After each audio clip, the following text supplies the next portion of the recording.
The cyber threat landscape, it feels like it's always shifting, doesn't it? But what's really making waves right now is how AI is being, well, pulled into the picture. Yeah, it's more than just background noise now. Totally. We're even hearing warnings, directly from the FBI about AI-powered attacks hitting us. That's right. Those warnings are significant. It signals a real change. Okay, so let's try and unpack what's going on here. Today, we're doing a deep dive into something called GhostGPT. And honestly, it's setting off some serious alarm bells. And what's really striking, I think, is that AI isn't just a target for cybercriminals anymore. It's actually being built and used by them as a specific tool. Built by them. Right. So those FBI warnings, they really point to this shift where AI isn't just making old threats worse. It might be creating, totally new ways to attack. Exactly. And this Ghost GPT seems to be right at the heart of it, based on what we're seeing.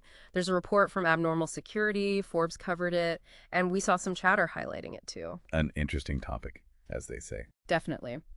So think of this as your quick guide to why this is important.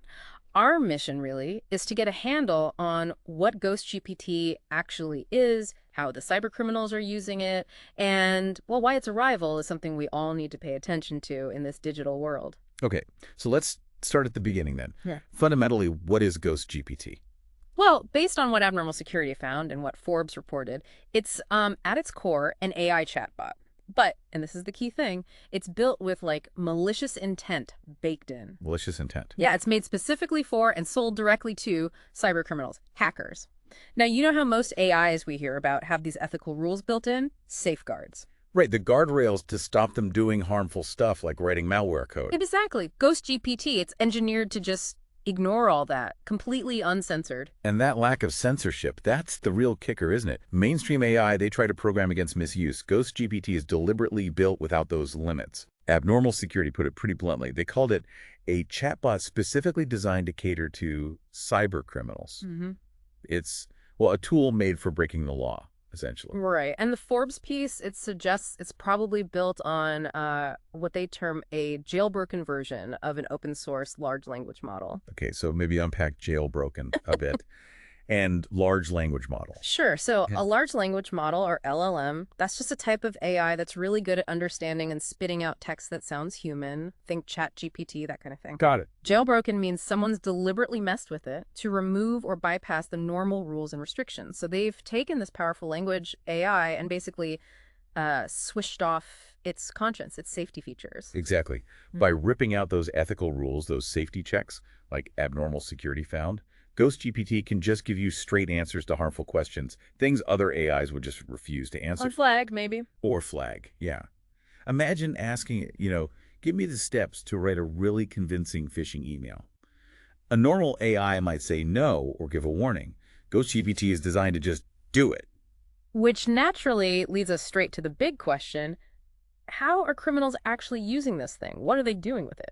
Well, the reports paint a pretty concerning picture. Malware creation is a big one. Creating viruses and stuff? Yeah, attackers can use GhostGPT to actually generate the code, the instructions for malicious software. Wow. Okay. And it's not just about the code itself, right? Forbes mentioned phishing scams, too. Yes, absolutely. Crafting those tricky emails designed to fool people into giving up passwords or bank details, you know the type. And this is where it gets really dangerous, particularly for companies. GhostGPT is being used to write super convincing emails for what they call business email compromise scams, BEC scams. Ah, the ones where they pretend to be the CEO or supplier? Exactly those. They're highly targeted, often very sophisticated, and can cause huge financial losses. The AI makes the email sound so much more real, more specific to the context, much harder to spot. So it improves the social engineering side.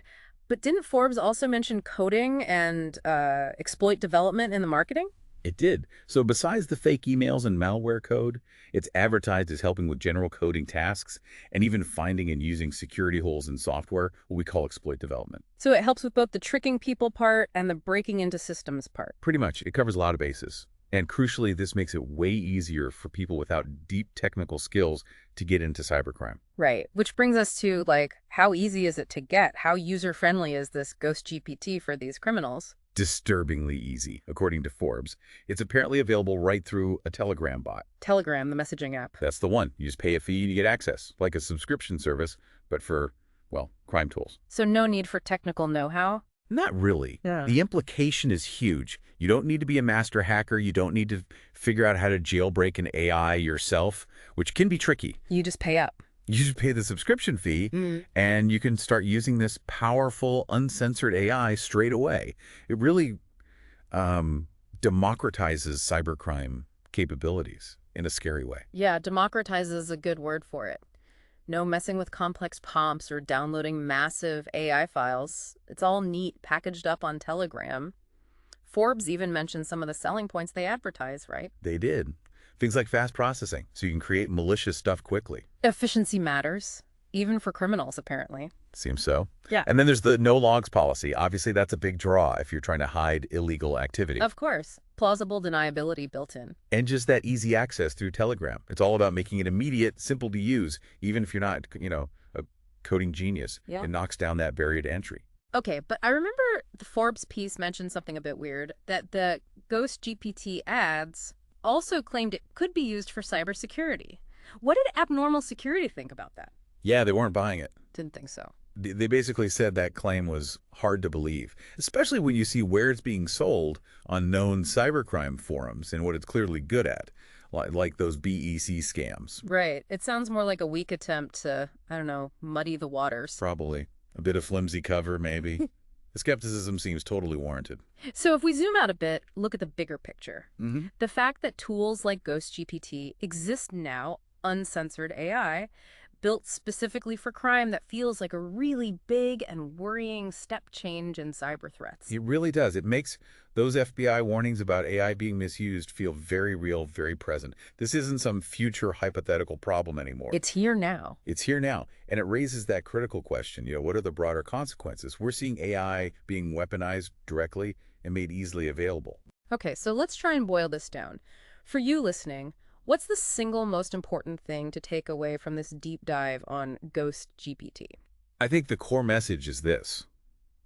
GhostGPT shows us that ready-to-use, ethically stripped AI tools are actively being used right now to make cybercrime easier and more effective. Right. No ethics, easy access. Exactly. Its availability on platforms like Telegram, combined with that deliberate lack of safeguards, it just dramatically lowers the skill needed to do real damage online. It boosts the overall threat level. It really does. And it makes you stop and think. Given how fast AI like this is moving, how accessible it's becoming, how does our whole idea of cybercrime and how we defend against it need to change? Like fundamentally change? That's the crucial question going forward. Yeah. What steps can you actually take right now? Maybe in your company, maybe just for yourself. Yeah. How do you stay informed and, well, protected in this landscape that just keeps changing so fast? Something important to mull over, definitely.